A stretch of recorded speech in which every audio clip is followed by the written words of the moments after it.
This is not Mrs. Puff. You may think she's just SpongeBob's boating teacher, but you'd be very, very wrong. For years, she's been running from her dark and mysterious past, but it's finally caught up to her. And behind it all is a mastermind who's been secretly controlling her life and psychologically torturing her. If you guys thought my last two theories were mind-blowing, get ready for my biggest conspiracy yet. This is the Mrs. Puff theory. I gotta start off by saying, wow, the reaction to my last two SpongeBob theories has been insane. How does she know?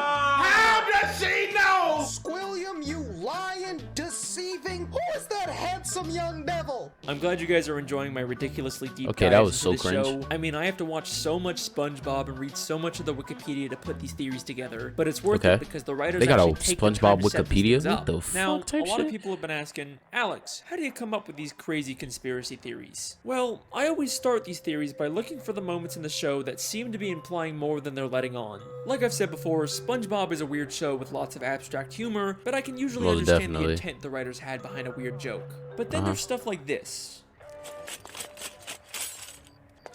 I hope I still remember how to do this. Yo, what the fuck? Yo, is that not a condom? Yo, is that not a condom? Mrs. Puff. Miss Puff, what you got going on? Yeah. And it's so confusing and weird that it feels like the writers are trying to imply something beyond just weirdness for the sake of comedy. And nowhere in the show is there more of these moments than with Mrs. Puff. And once I started looking into it, it led me down the deepest rabbit hole I've ever seen from this show. So, let's begin. Uh-oh, looks like I'm getting hacked by a hacker. I knew this would happen if I got too close to the truth. Well, it's a good thing this video is sponsored by Let's get to the vid, man.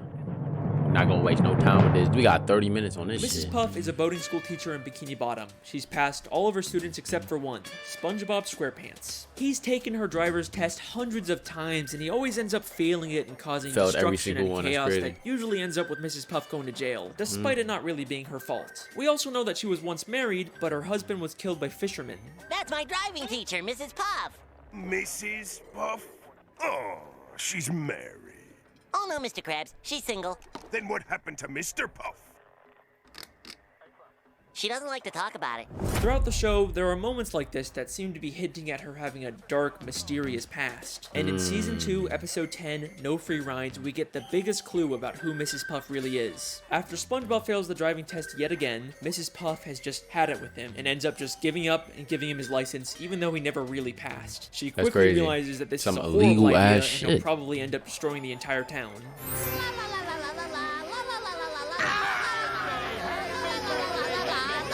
Bro, guys, fucking eyes closed while he's driving, This bro. reporter asks, why? Local consensus places the blame on this negligent, selfish driving instructor who... Remember this clip, because it's going to be very important later on. And then she says this insanely revealing line. What have I done? Everyone will know that I let him slide through school. I'll have to move to a new city, start a new boating school with a new name. No, not again.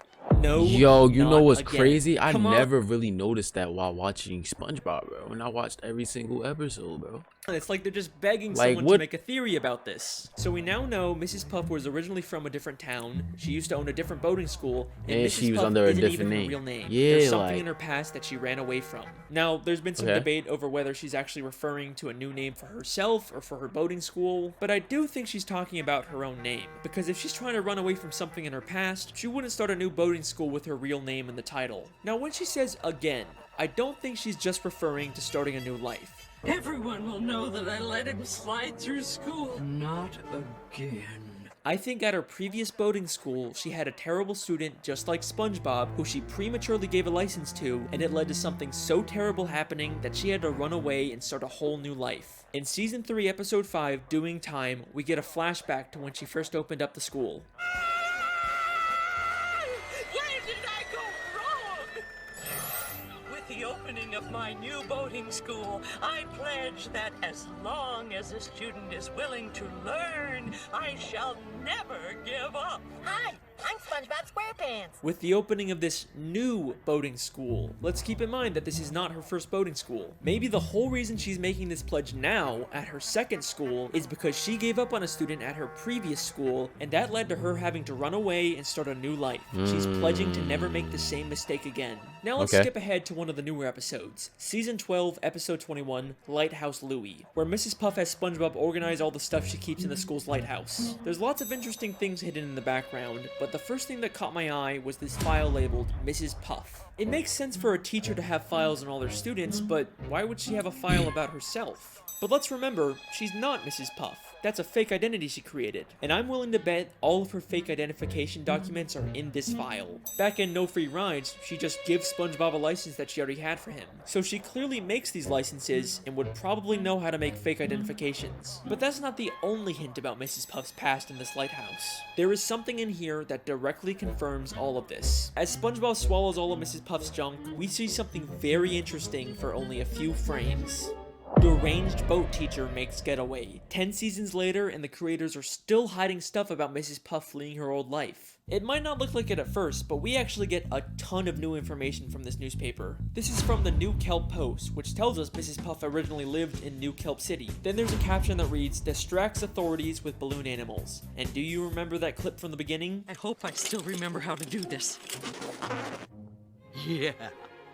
So whenever Mrs. Puff makes a getaway or commits a crime, she leaves behind a balloon animal to distract the police. I'm telling you guys, these writers don't just do stuff randomly, they have reasons for everything. And the most damning piece of evidence from this newspaper is actually the picture of Mrs. Puff. Kind of a strange photo, right? We have seen this exact same photo of her before. In the episode No Free Rides, when she imagines what would happen if SpongeBob got his license. Local consensus places the blame on this negligent, selfish driving instructor. This means that this isn't just her imagination of what might happen. This is also her remembering what happened when she lived in New Kelp City and prematurely gave one of her students a license. And I'm willing to bet that the fish reporting the news is the exact same one who reported about her in New Kelp City. Let me explain. We know from the episode Whatever Happened to SpongeBob that reporters from the Bikini Bottom News can also work for the New Kelp City News. But the real reason I think this is because of his hair. In the entire show, we have never seen this fish reporter with hair before. Why would the creators go out of their way to add that detail? Because Mrs. Puff isn't imagining him as he looks now. She's remembering him from years ago when he used to have hair, when he reported about her in New Kelp City. Mrs. Puff has been running from her past ever since, and is now forced to relive her experience with an unteachable student through SpongeBob. But reliving this trauma has pushed her to the point of complete insanity. And trust me when I say that you have no idea how delusional she actually is. Okay. Another running gag throughout the series is Mrs. Puff's occasional nervous breakdowns or moments of insanity because of SpongeBob, and they get more severe as the show continues. At first she did care for SpongeBob, but in the newer episodes she literally tries to kill SpongeBob just to get him out of her life. Even SpongeBob just walking up to her gives her severe PTSD. Hi, Mrs. Puff. Ah! Hit the brakes! SpongeBob! Watch the tree! Laugh! Wait, Mrs. Puff! We're not driving! But these mostly seem like just one-off moments, and for the most part, Mrs. Puff is still a functioning member of society, right? I'm going to show you that she's actually much more insane and delusional than you may think. And some of the episodes she's in take place entirely in her own head. If we're talking about how insane Mrs. Puff is, there is no better place to start than the episode Doing Time. Once again, SpongeBob fails the boating test and causes destruction and chaos, which leads to Mrs. Puff going to jail. SpongeBob keeps breaking into jail to try and bust her out, but Mrs. Puff actually prefers being in jail over teaching him. We actually get another interesting line about Mrs. Puff's past in this episode. Okay, you can do this, Puff. You can get through this without losing your sanity. Oh, that's a road we don't want to go down again. So we know that Mrs. Puff has lost her sanity in the past, probably from her previous terrible student. But it seems like she's recovered since then, except in this episode she has a complete mental breakdown. SpongeBob keeps appearing in impossible places until she gets thrown into solitary confinement, where each wall of the room transforms into a giant I SpongeBob remember this face. episode. And then the episode ends in a way that's so weird and confusing that it rivals the infamous gorilla episode ending. As Mrs. Puff freaks out, she's suddenly transported back into the beginning of the episode when SpongeBob was taking the test. Except this time, SpongeBob gets arrested instead of her. Help! Help! No! This is not a good time! No! I can't believe it. It was all a dream. I'm not going to jail. Why would you go to jail? You already did your time.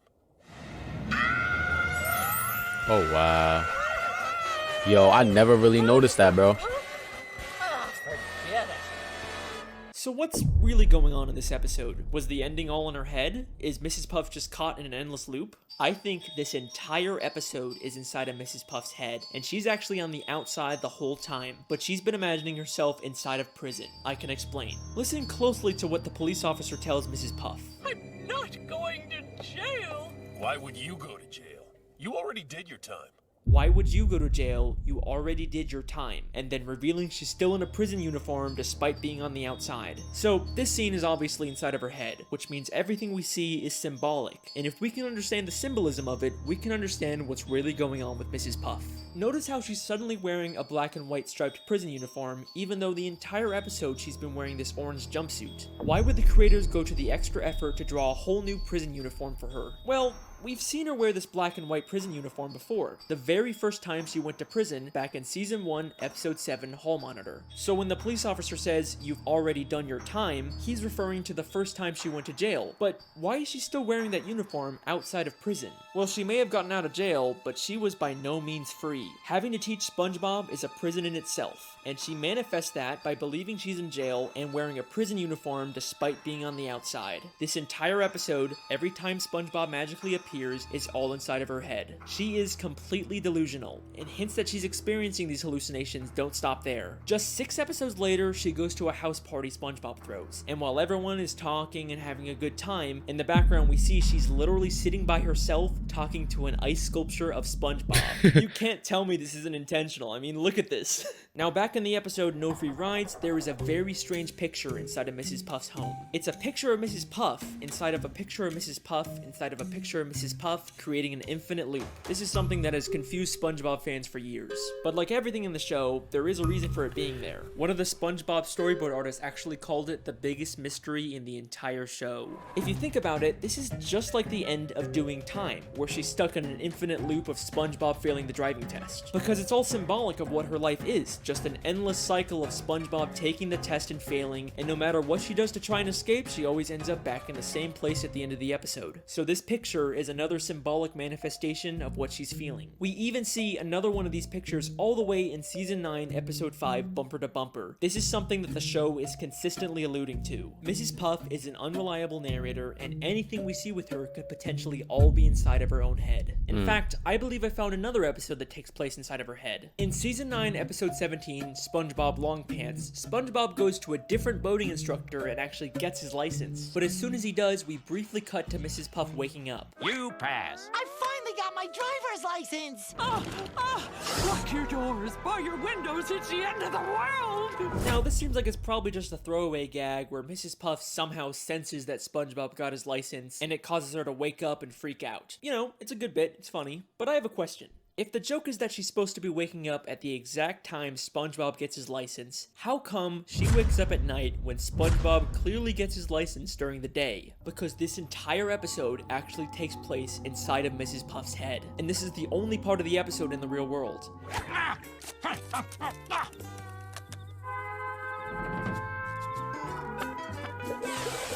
I don't know what that was all about, but I'm glad it's over. But let me pause for a second. I'm sure some of you are already wondering if this contradicts my previous SpongeBob video, The Television Theory. If you haven't watched that one, the gist of it is that the entire show is a documentary television show, and everything we see is actually being secretly filmed by scuba divers, and there's a ton of evidence to support it. I'm very proud of that video. You should definitely check it out. But if everything's supposed to be from a camera, then how are we seeing things from inside Mrs. Puff's head? In fact, how do we see dreams and flashbacks and thought bubbles? Well, I think the simple answer is that even though we view the show through an objective camera lens, the world itself still follows the rules of a cartoon. You can never tell another living soul. Wait, hold on! What's that? My pen is out of ink. Plankton! You'll never get me formula, not even in a flashback. In the world of SpongeBob, you can imagine something and other people can still see, record, or interact with it because that's just how cartoons work. Back to the theory, we know that her insanity has caused her to live a life of delusion, but if you remember back to the Lighthouse episode, she's also become an extreme hoarder. And looking at her collection of junk is like a look directly Chat, I ain't gonna lie, I'm into just her so mind. locked There's in gotta and be watching something this we right can now. learn about her from it. There's a picture of her boyfriend, Mr. Krabs, the hall monitor belt she gives her students, the mean drawings her students make her, SpongeBob's diary, a boating safety helmet. Wait, SpongeBob's diary? why does she have SpongeBob's diary? The last time we saw that, it was safely put away in SpongeBob's library. What's it doing in her lighthouse? And why does she have Squidward's painting? And a table from the Krusty Krab? And SpongeBob's bike? And Squidward's teddy bear? And the hair curlers Mr. Krabs had? And that statue of Squidward? And that diamond ring? And that crown? And that bucket of radioactive waste? And that jellyfish sign? Oh my god. Mrs. Puff is a kleptomaniac. Mrs. Puff has been stealing from everyone in Bikini Bottom. I can even prove that her pet snail from season 3 episode 19 was stolen. My snail is up a tree. I've had her since I was a little girl. No! You've had that snail since you've been a little girl, huh? Then how come that is the exact same snail Squidward had 4 episodes ago in the Great Snail Race? I wouldn't let Snelly here play with that mongrel mutt. She's a purebred. See, she even has her own papers. He even has her paperwork. Mrs. Puff clearly stole the snail from Squidward. But why the hell would Mrs. Puff steal all this other junk? What possible use could she have for any of it? We could find the answer to that question by looking at this green hat and this purple jacket. These were gifts Mr. Krabs bought her on their first date, but she ended up feeling uncomfortable receiving them and gave them back to him. I'm afraid I just don't feel comfortable accepting all these gifts. Except apparently she's not too uncomfortable to steal them back afterwards. So clearly Mrs. Puff isn't stealing this stuff because she wants to use it. She just steals for the thrill of it. Maybe stealing things is her way of coping with the insanity of her everyday life. And remember, this isn't the first time she's gone insane. You can get through this without losing your sanity. Oh, that's a road we don't want to go down again. In fact, I have reason to believe that she started stealing things way back whenever she first went insane. I hope I still remember how to do this. I don't think she's just talking about remembering how to make balloon animals. She's probably also referring to remembering how to steal a boat. And if that's not enough for you, in a SpongeBob comic book, she actually admits that she used to rob banks and she wears the exact same ski mask. Mrs. Puff lives a completely delusional and miserable life, all because she has to teach SpongeBob how to drive. It's led her to steal from the people she cares about and completely disassociate from reality. But that begs a very important question. If SpongeBob is causing her life to be so miserable, then why does she even keep teaching him? After all the destruction and pain he's caused, she'd totally be justified to expel him, right? I mean, she will literally try and kill him so she doesn't have to teach him, but for some reason she can't just expel him. It's almost like there's someone forcing her to teach SpongeBob. You know what's crazy? I never understood that either, bro. Like, the longest I've been watching that video... Like, the longest I've been watching this, I never understood that either, bro. Back to the episode No Free Rides. After prematurely giving SpongeBob a license, she steals his boatmobile so he can't hurt anyone. In the end, this causes her to get arrested and go to jail, but then SpongeBob tells her this. And besides, the warden says she'll let you go early if you do her a favor. What's that? Free driving lessons! She'll get to leave prison early if she gives free driving lessons. That seems like an oddly specific requirement. And that's not the only time this gets mentioned either. In Season 9, Episode 5, Bumper to Bumper, we get this scene.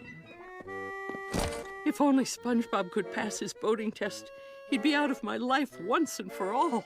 Unfortunately, I keep getting reminded of the consequences if I get too angry with the little nuisance. Consequences? Are you telling me that if she refuses to teach SpongeBob specifically, she'll be violating her parole and get sent back to jail? Why does the prison even care if Mrs. Puff teaches SpongeBob? Is it just part of some weird community service? But things start to get really suspicious at the end of Season 7, Episode 5, Summer Job. Once again, Mrs. Puff ends up in jail, but this time she's forced to go to a prison boating school. Oh, wow! A driver's education class! Good day, class! I must be having a nightmare! What's he doing here? Dear Mrs. Puff, I'm following in your footsteps and got a job as a driver's ed teacher for the summer. Who in their right mind would hire SpongeBob to do this after he's literally destroyed the city countless times while driving? Is this just another one of Mrs. Puff's delusions? Or is the prison intentionally forcing her to be around SpongeBob just to torture her? I mean, look at the way the guard forces her to sit there and listen to him. Get me out of here!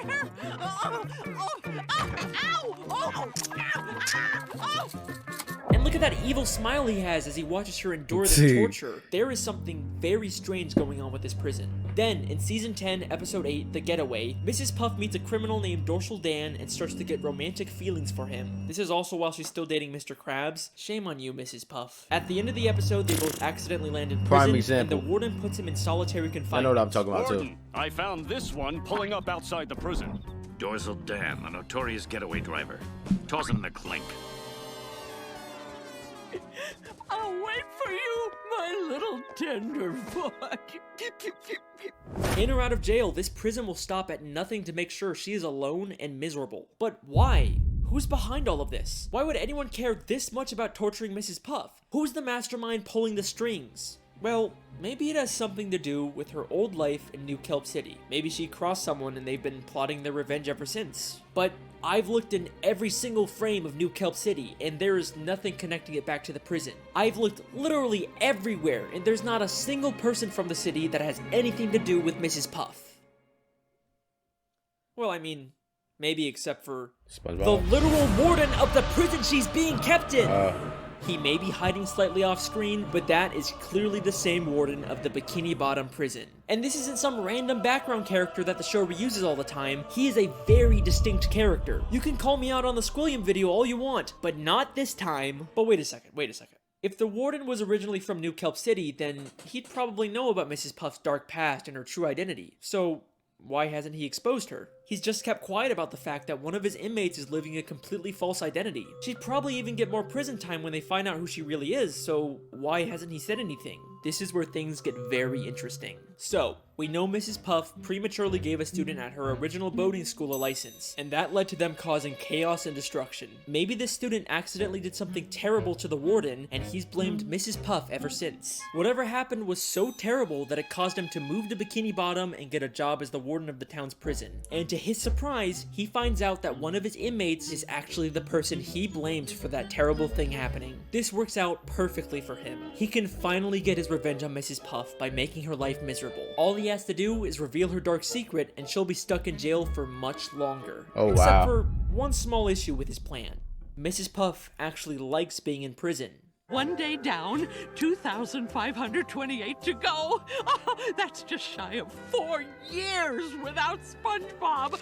I'm going to enjoy this. So, he comes up with a new plan. Keep Mrs. Puff secret and let her out of prison early, but only under the condition that she has to teach SpongeBob. He's literally turning her normal life into a prison. And he makes sure going back to prison to avoid SpongeBob isn't even an option for her anymore, because he'll make sure that SpongeBob is always in there with her. And he's not gonna let her escape and start a new life like she did in New Kelp City. He makes sure to give her an ankle bracelet that doesn't let her leave Bikini Bottom. I can't even leave town without violating my parole. He is the mastermind who's been controlling everything this entire time. But guess what? His insidious plan doesn't even end there. This is not the first time we've seen the warden character. We first see him in Season 4, Episode 2, Krabs vs. Plankton. In this episode, Plankton slips on some water in the Krusty Krab and decides to sue Mr. Krabs for everything he owns. And then guess who shows up out of nowhere and offers to be Mr. Krabs' lawyer? What I really need is a good lawyer. Whoa, did somebody say lawyer? Richard A. Bottomfeeder, attorney at law. I couldn't help but notice that despicable display. Richard A. Bottomfeeder, the warden of the Bikini Bottom prison, is also apparently a lawyer? That's kind of strange. Those both sound like major careers. You usually wouldn't imagine someone being both. Then he says he'll be Mr. Krabs' lawyer completely free of charge. So, how much is this gonna cost me? Actually, I won't charge a dime unless we win. Well, that's awfully generous of you, Richard. He seems very confident that he can win the case, but right before he goes to court, he slips on some water and says SpongeBob will have to be Mr. Krabs' lawyer now. Oh, this is gonna be a slam dunk. Oh, no! Mr. Krabs' lawyer, speak to me! Wrapped with pain, can't move. Looks like you're gonna have to handle this one, son. He tells SpongeBob that he has to represent Mr. Krabs, even though he himself called SpongeBob a liability. Actually, SpongeBob, we won't be needing any testimony from you. Why, you'd be more of a liability than an asset. But it's okay, because apparently all SpongeBob needs to win is inside of Richard's briefcase. Everything you need to win is in this here case. Really? Everything? Except when SpongeBob gets to court, he realizes that Richard never gave him the combination to the case. It's, all in here. Really? Yep, right in Here. Is there a problem? Your lawyer didn't give me the combination. Either Richard A. Bottomfeeder is the worst lawyer in history, or this is all part of his elaborate plan to ruin Mrs. Puff's life. Here's what I think happened. First, he finds out that Mr. Krabs is being sued, and he wants to ensure that Mr. Krabs loses the case because he wants to destroy any chance Mrs. Puff has at finding love. So he pretends to be a lawyer, even offering his services for free, something Mr. Krabs can't resist. He makes Mr. Krabs feel confident that they're gonna win the case, and then at the last second, he pretends to get into an accident so he can't represent Mr. Krabs. Instead of finding a real lawyer to replace him, he tells the most incompetent person for the job, SpongeBob, that he has to be Mr. Krabs' lawyer. And he gives him a case that allegedly has all the answers in it without actually giving SpongeBob the combination, setting him up for a total failure in court. Richard A. Bottomfeeder refuses to let anyone get close to Mrs. Puff, not Dorsal Dan and not Mr. Krabs. This guy has squillion levels of hate for Mrs. Puff. But why? What exactly did her previous student do that warrants this much torture? It can't be something as simple as him or his property getting damaged. It has to be something life-changing, something like losing a loved one because of the student's reckless driving. And I think the show gives us one last hint about who this might have been. All the pictures of Mrs. Puff's house are very meaningful to her. She's got photos of Mr. Krabs, her pet snail, and of course those infinitely looping photos that told us so much about her mental state. But there is one more photo in this house that might be the key to this entire conspiracy. In season 12, episode 14, Plankton's Old Chum, we see a photo of someone we've never seen before on Mrs. Puff's wall. There's some surprising similarities between this character and Richard. The green color, the red bow tie, the overall fancy, serious appearance. It clearly isn't the same person, but maybe this is someone related to Richard, like a father, a son, or a brother that Mrs. Puff's former student killed. And the reason she keeps a photo of him up is to have a permanent reminder to never make the same mistake of giving someone a license who doesn't deserve it. Mrs. Puff is a boarding school teacher who once made a terrible mistake that led to the loss of her business, identity, sanity, and any chance at finding happiness. I like to think that there used to be a time when she was happy, back when her husband was still alive. If only he was still around today, maybe she wouldn't have to face all of this on her own. Thank you for watching, everyone. I hope you enjoyed. Thank you for watching, everyone. I hope you enjoyed. It's possible.